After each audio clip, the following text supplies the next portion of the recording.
Assalamualaikum. Welcome everyone. My name is Muzaffar Bashir Khan. Classical mechanics के next lecture के साथ अभी हम लोग डिस्कस करने जा रहे हैं कॉन्स्टेंट्स। कॉन्स्टेंट्स क्या हैं? कॉन्स्टेंट्स रिस्ट्रिक्शंस हैं, लिमिट्स हैं, कुछ बाउंडिंग्स हैं जिनकी मदद से हम किसी भी पार्टिकल या सिस्टम ऑफ पार्टिकल की मोशन को अपनी मर्जी से बाउंड कर सकते हैं। उनको एक ख़ास लिमिट में रह के उनको हम स्टडी कर सकते हैं। ये रिस्ट्रिक्शन ये लिमिट्स कहलाती हैं कॉन्स्टेंट्स। इनमें से ए कॉन्स्टेंट्स कुछ कोऑर्डिनेट्स हो सकते हैं या कुछ और कंडीशन भी हो सकती हैं, कुछ और लिमिट्स भी हो सकती हैं जिनको अप्लाई करके हम किसी पार्टिकल या सिस्टम ऑफ पार्टिकल की मोशन को बाउंड कर सकते हैं with in the required limit. Constants क्या हैं? दीज आर द रिस्ट्रिक्शंस और लिमिट्स और coordinates which bound the motion of a particle or a system of particles।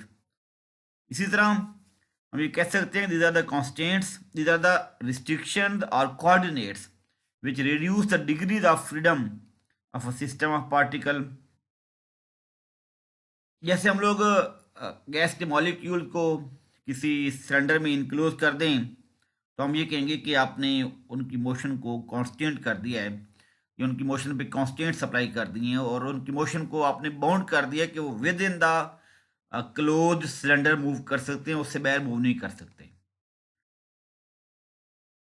इसकी मैं आपको एक देता हूँ जनरल सी एग्जांपल, बड़ी कॉमन सी एग्जांपल है कि जो तस्बीह होती है, तस्बीह के दाने एक धागे में ही मूव कर सकते हैं, उससे बाहर वो मूव नहीं कर सकते। तो हम ये कह सकते हैं कि आप उन दानों को, तस्बीह के दानों को जो एक सर्कुलर धागे में मूव करवा रहे हैं, तो आपने लोगों ने एक कांस्टेंट सप्लाई कर दिया, उनकी मोशन को आपने बाउंड कर दिया कि वो उनकी जो मोशन है वो उससे बाहर नहीं हो सकती। ये है कांस्टेंट्स। कांस्टेंट्स की चार टाइप्स हैं: holonomic constants, non holonomic constants, scleronomic constants और रियोनोमिक कांस्टेंट्स। इनको हम डिस्कस करेंगे one by one. First one is here holonomic constants. ऐसे कांस्टेंट्स या ऐसी कंडीशंस या ऐसी सिचुएशन जिनको हम एक इक्वेशन की फॉर्म में या एक फंक्शन की फॉर्म में लिख सकते हैं, और वो इक्वेशन या वो जो फंक्शन होता है वो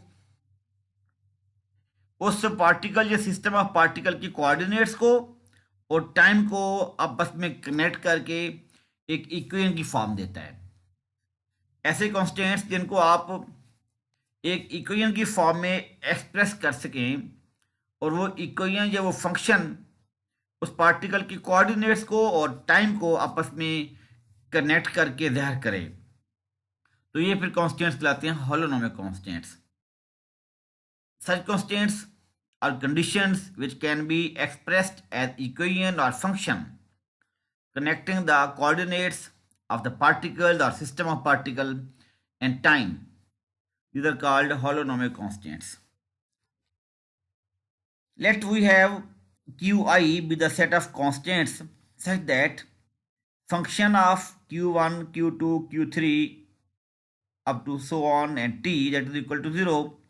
अगर आप किसी भी कॉन्स्टेंट्स के सेट को इस फंक्शन की फॉर्म में लिखकर फिर उसको आप एक इक्वेशन की फॉर्म में लिख सकें, जैसे हमने यहाँ लिखा हुआ है F of q1, q2, q3। ये q1, q2, q3 ये सेट ऑफ कॉन्स्टेंट्स को शो करें। बेसिकली ये कोऑर्डिनेट्स हैं, और ऐसे कोऑर्डिनेट्स हैं जिनको आप एक फंक्शन की फॉर्म में लिखकर फिर आप एक इक्वेशन की फॉर्म में लिख रहे हैं, तो फिर ये कोऑर्डिनेट्स जो एक सेट ऑफ कॉन्स्टेंट्स बना रहे हैं ये कहलाएंगे होलोनोमिक कॉन्स्टेंट्स।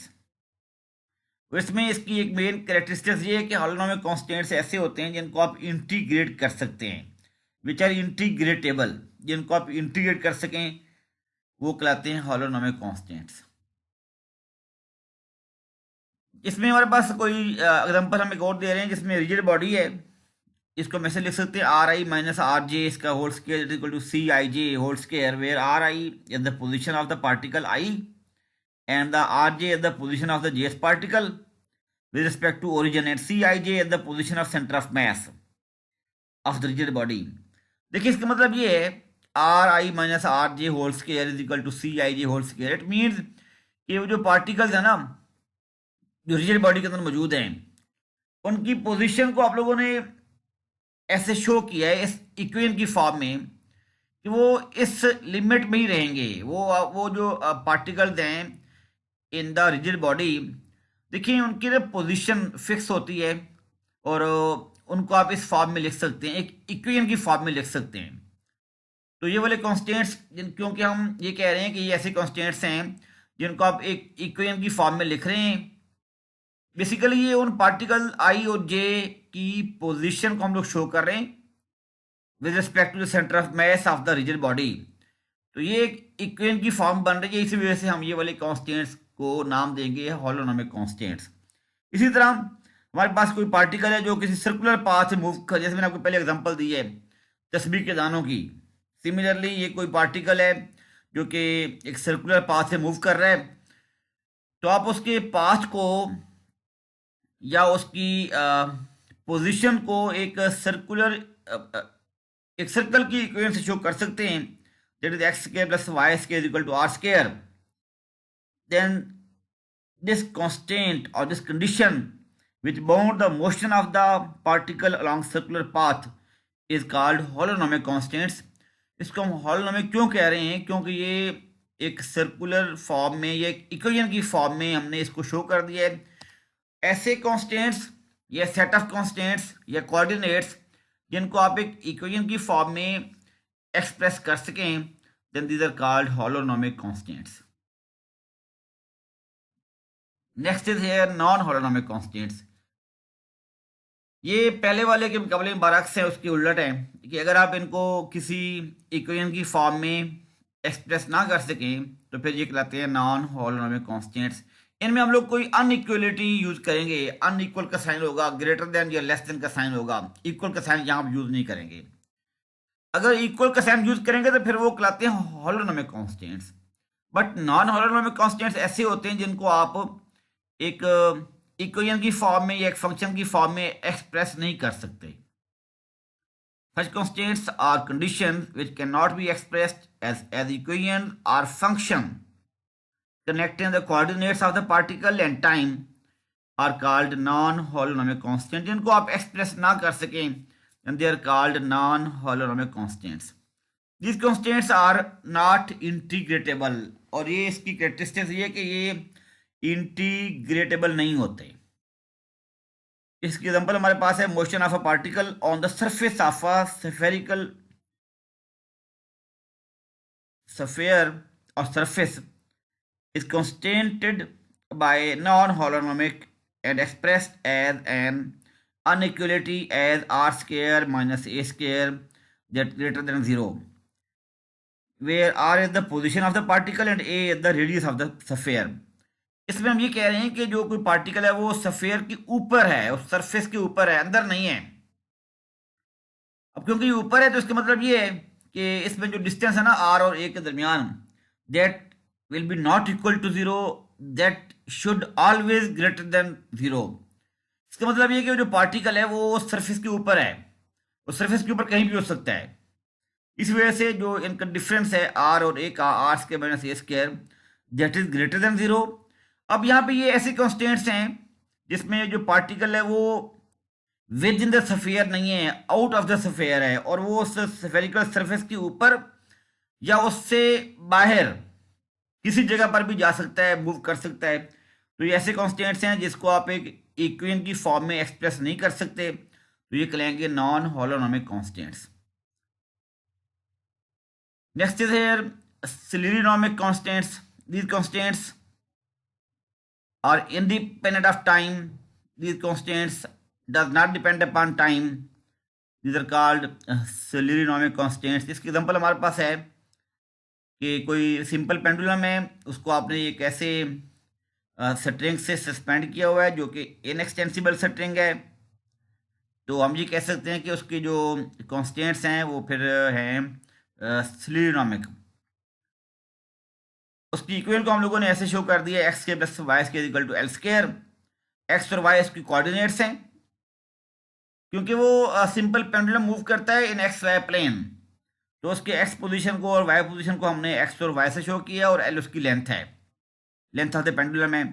और ये देखें, ये ऐसे कॉन्स्टेंट्स हैं जिसमें सिंपल पेंडुलम के साथ जो स्ट्रिंग आपने सस्पेंड किया हो, वो स्ट्रिंग की लेंथ चेंज नहीं हो रही with the passage of time, string की लेंथ कांस्टेंट है। When length doesn't change with the time then it's called scleronomic constants. आपने उसकी मोशन को कांस्टेंट कर दिया, बाउंड कर दिया है कि वो इसके साथ अटैच है, स्ट्रिंग के साथ, स्ट्रिंग की लेंथ चेंज नहीं हो रही, और ये simple pendulum x y plane में वाइब्रेट कर रहा है, लेकिन with the passage of time length में चेंज नहीं हो रही, लेंथ फिक्स है, लेंथ कांस्टेंट है। तो ये ऐसे कांस्टेंट्स हैं which does not depend upon time, तो ये कांस्टेंट्स कहलाते हैं scleronomic constants. And the last type of the constants, that's rheonomic constants.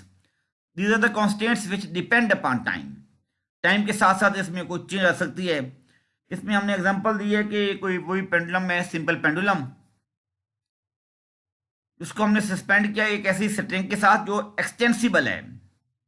ये जो स्ट्रिंग है लचकदार, जो एक्सटेंसिबल, जिसमें उसकी टाइम के साथ साथ उसकी लेंथ में इजाफा हो सकता है, उसकी एक्सटेंशन हो सकती है, then this constant is called rheonomic constant. हमने उसके ऊपर जो कांस्टेंट्स लगाए, जो स्ट्रिंग सस्पेंड कर रखी है विद पेंडुलम, वो ऐसी स्ट्रिंग है जो एक्सटेंसिबल है, जो with the passage of time उसकी लेंथ में हो सकती है चेंज। तो ये ऐसे कांस्टेंट्स जो फिक्स नहीं है, जिसकी लेंथ में चेंज हो रही है with the passage of time, तो इसी वजह से इसको हम बोलते हैं रियोनॉमिक कांस्टेंट। यहाँ पे इसकी जो इक्वेशन ऐसे लिखी जाएगी, x square plus y square is equal to l plus a t whole square. L जहाँ इसकी लेंथ है, और ए यहाँ पे क्या है, a is here rate of increase of length with the passage of time. Time के साथ साथ हम ये कह रहे हैं कि अब इसकी लेंथ में इंक्रीज हो रही है, तो उस ए को हम यहाँ यूज कर रहे हैं as the rate of increase of length with the passage of time. Time टाइम के साथ साथ उसकी लेंथ में इंक्रीज है, इट मीन्स कि ऐसा कांस्टेंट है जो टाइम के साथ चेंज हो रहा है, और ये वाले कांस्टेंट्स कहलाते हैं रियोनॉमिक कांस्टेंट्स। ये एक इंपॉर्टेंट लॉन्ग क्वेश्चन है जो एमएससी के पेपर में खास तौर पे, यूनिवर्सिटी के एग्जाम में भी आ जाता है, लॉन्ग क्वेश्चन कांस्टेंट्स वाला, और बीएस के लिए भी इंपॉर्टेंट है, उनकी मेड में भी आ सकता है। तो आप लोग इसको ज़रूर अच्छी तरह तैयार कर लें। थैंक यू जी, थैंक यू फॉर वॉचिंग।